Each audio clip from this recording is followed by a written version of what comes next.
Hello दोस्तों, मैं हूं दिनेश के और आप सबका स्वागत है न्यूज़ टाइम के अंदर। ममता दी जीत गई, टाइग्रेस जीत गई। बंगाल ने भारत बचा लिया। बंगाल ने गुजरात को जवाब दिया कि हमें गुजरात बनाने की कोशिश मत करो।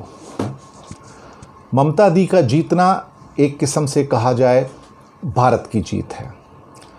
ममता दी का जीतना एक तरह से देखा जाए तो बंगाल की कल्चर और अस्मिता को बचाने का प्रयास था। ममता दी का जीतना गुजराती प्रभाव से बंगाल को बचाना था।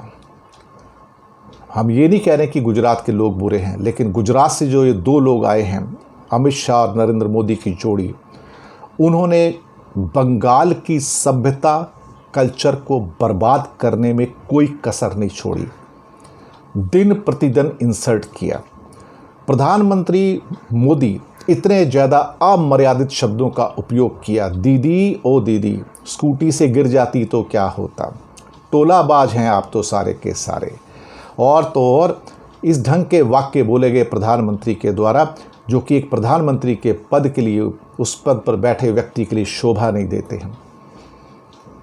देखिए, बड़े बड़े लोग इस भारत के अंदर प्रधानमंत्री बन के आए, कभी उन्होंने अपशब्दों का यूज़ नहीं किया, बुरे शब्दों का यूज़ नहीं किया।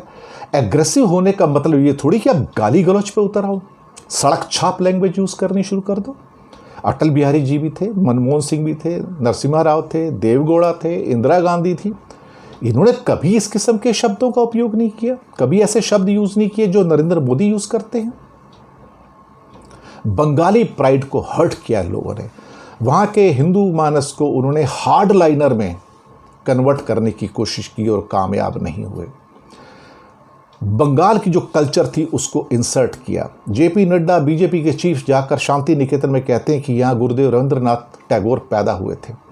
जिन्हें यही नहीं पता कि गुरुदेव रविंद्रनाथ टैगोर पैदा कहाँ हुए थे, वो बंगाल की कल्चर को क्या समझेंगे। बंगाल की कल्चर, चाहे वो ईस्ट बंगाल की हो या वेस्ट बंगाल की हो, यानी कि अब जो बांग्लादेश है वो एक ही है। वो हिंदू मुस्लिम्स का संगम है।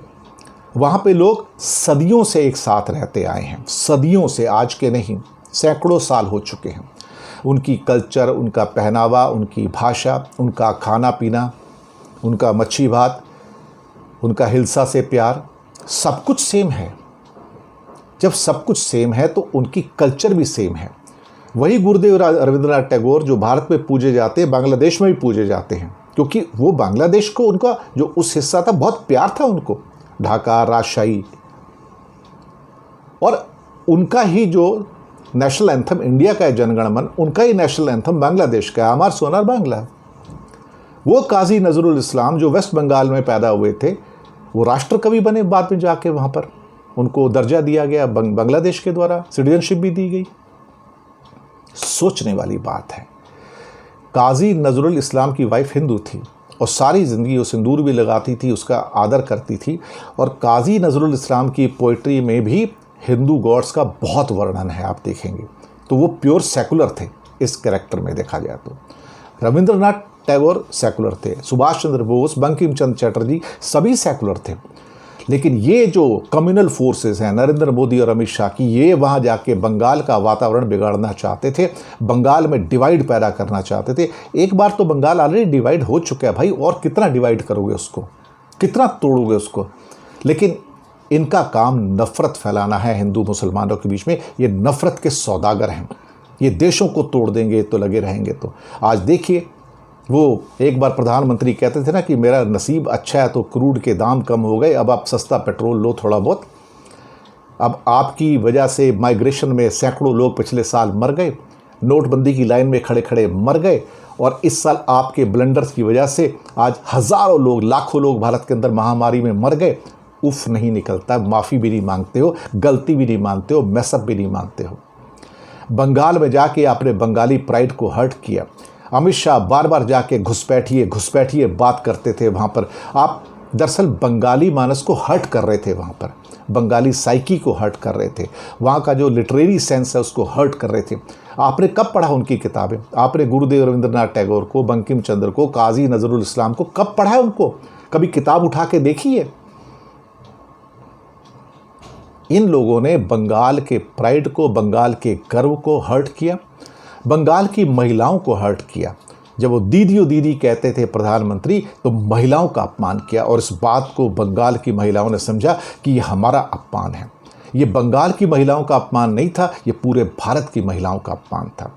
दरअसल इनके घर में कोई महिलाएं तो है नहीं, इनके तो परिवार भी नहीं है, और ये आके लोगों को बताते थे कि दीदी, अगर आप दीदी बुला रहे हो, दीदी का मतलब होता है बड़ी बहन।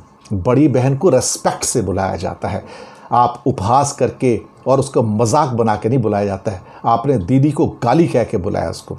ये प्रधानमंत्री पद के लिए शोभा नहीं देता है। आपको बुरा लगता है तो बुरा लगे, लेकिन आपको पता होना चाहिए कि बार बार आपने ये कहकर महिलाओं की इंसल्ट किया, ह्यूमिलेट किया। ये भारत की महिलाओं का अपमान किया, प्रधानमंत्री जी आपने किया है। हमें ये कहने में कोई गुरेज नहीं है। ये तो कहीं ना कहीं ममता बनर्जी ने ये चुनाव जीतकर भारतीय जनता पार्टी को ना केवल जवाब दिया है, बीजेपी की पूरी फौज के सामने ये बंगाल की टाइग्रेस खड़ी रही, अकेली लड़ी है सामने, देखो तो बीजेपी की फौज के सामने, और उसको जवाब दिया।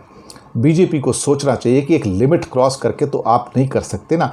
आप तो इतने ज़्यादा एग्रेसिव और इतने उत्तेजक और ऐसे निंदनीय प्रचार कर रहे जैसे ये आखिरी चुनाव हो आपका, और आपने अपना सब कुछ झोंक दिया, पैसा, गाली, जो कुछ हो सकता था, कोई कसर नहीं छोड़ी बंगाल का अपमान करने में, बंगाल के आइकॉन्स का अपमान करने में।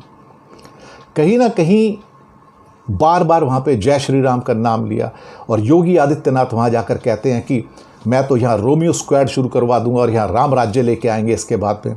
क्यों भाई, वहाँ आपको दुर्गा जी का राज्य अच्छा नहीं लगता क्या? वहाँ पे बाकी धर्मों का इतना प्रचार प्रसार होता है, वो आपको अच्छा नहीं लगता क्या? आप बार बार राम राज्य कह के अपने आप को क्या साबित करना चाहते हैं? अब इसके साथ ही बहुत सारे सवाल और भी उठते हैं।